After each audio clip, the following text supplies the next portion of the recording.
Why are your calves not growing? Well, if you have not already seen my video about why your arms are not growing, I would actually go ahead and recommend that you watch that first. And the reason for that is quite simply that basically all of the points that I made in that video can be copied over verbatim and also applied to your calves.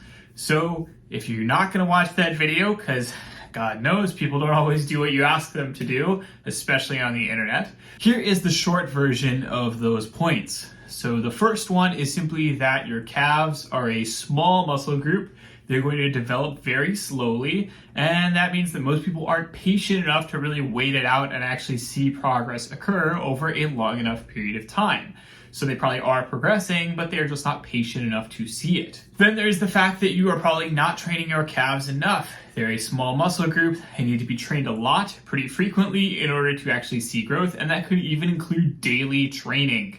Most people are probably not training their calves that much. Number 3, it could be something where basically you are gaining some muscle mass in your calves, but you can't actually see it because you have too much fat mass covering it up. This is maybe a little bit less so something that happens with the lower legs than with the arms, but it is still a thing that can happen, where basically just because you have a little bit of extra fat mass, it is harder to actually see any actual muscle that is growing because it is just covered up at the time. But then of course, if you were then to cut down weight later, get leaner, you would then see that revealed. And then of course, the last and most important point is that because this is a small muscle group that develops very slowly, you basically probably need to be in a bulk most of the time in order to actually see serious growth after, beginner status. And most people are not. They're training really hard when they are in maintenance or maybe even in a cut, and they're wondering why, their arms, their calves are not growing. And it is because you are setting yourself up for failure. You really need to be in a serious muscle building, bulking phase to really see any serious growth over time. Now, those things aside, there are some extra special things that do apply specifically to the calves that are a bit different than the arms. So that is what a lot of this video is going to be about. So first of all, the calves are particularly a muscle group that tend to have a very small range of motion, and people tend to cheat it a lot. Compared to something like, say, a bicep curl, yeah, you could get down on a preacher bench and, do some nice full range of motion curls. And you could cheat it a bit by kind of, swinging the weight up and all that. But it's a little bit easier to maintain good form through a full range of motion. Whereas something like a calf raise is a very small range of motion. It is very easy to cheat that range of motion. It is very easy to try and use momentum instead of actually just slowing down and using the muscle itself to really drive that movement. And so the number one thing that I did that actually improved my own calf growth after years and years of being like, I feel like my calves don't grow at all no matter what I do, was basically just slowing things down.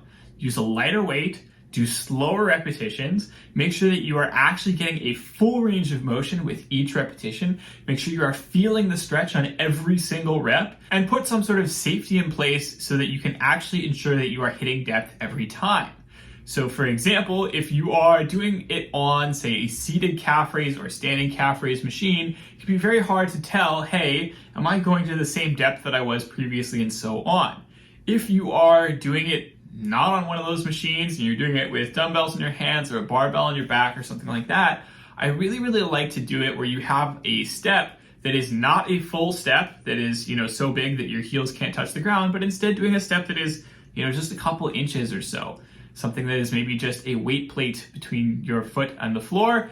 And then basically then each time you go up on the calf raise, you're going up as high as you can. And then each time you come down, you are going all the way down to touch the floor and rest on the floor. That ensures that you're going to have a very standardized range of motion each time you do the repetition. And that means that, yes, maybe you cut off just a little bit of, whatever the end range of motion is, but it is much more standardized. And you're also doing dead stop reps, which are generally a little bit better for size and strength anyway. I also find that calves tend to benefit from drop sets a lot more so than, say, something like arm curls, where basically, yes, you're doing your heavy sets, but then maybe you do a couple light sets with body weight to failure at the end, basically just to really feel that pump and really exhaust those muscles before you are done for the day. Another major difference between the calves and the arms is that I actually do think that the calves are a lot more important than the arms.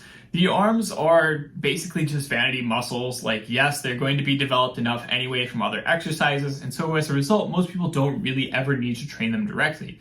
The calves are not really like that because there's basically nothing that you're going to do unless, I don't know, maybe you're doing a lot of running or jumping that is really going to actually train the calves pretty directly if you are not intentionally adding in calf raises. And the calves actually do perform a really, really vital function, which is that they serve as a kind of shock absorber that connects the knee to the heel of the foot.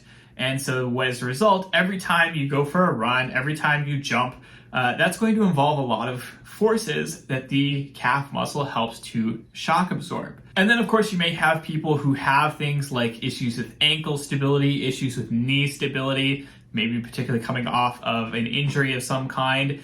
And for these people, doing calf raises and doing stretches for the calves can really, really help in terms of building up stability in those joints and help keep you injury-free or make you more resilient to injuries in the future. And that is not necessarily something that you're going to see with like the arms, right? Like the calves are a lot more useful in many cases, even for your standard common exerciser who's not really looking for anything beyond just general health and fitness, because they are often coming to the game with all kinds of injuries and stability issues that you need to work on. And so giving them calf work actually can be very helpful and very useful for their situation. Now, admittedly, again, a lot of people just intentionally don't train calves. If you are somebody who is generally in good shape and you're not necessarily training for bodybuilding purposes, you're mostly just focusing on strength, then yeah, it's generally okay for a pretty long period of time to get away with doing basically no direct calf work at all. And be a part of the No Calves Club. That is fine. I mean, some people might make fun of you for it if they care. Not really that big of a deal. However, I will say that calves are actually a lot easier to train than you might think once you are actually using the proper approach. And as mentioned above, just focusing on getting a full range of motion, nice slow reps, nice and controlled, as opposed to going way too fast, cutting your range of motion, getting almost no effect out of it, and also just, bouncing constantly and messing up your knees potentially a little bit in the process. So that is all for this week's video. I hope you liked it as always. If there are any comments you have down below, if there is anything you would like to see in future videos, let me know. I'd love to hear from you. Don't hesitate to like, subscribe, hit that notification bell, share this with your friend who maybe has very small calves and needs to know how to fix that problem, and so on. I will talk to you all next week. Have a good one.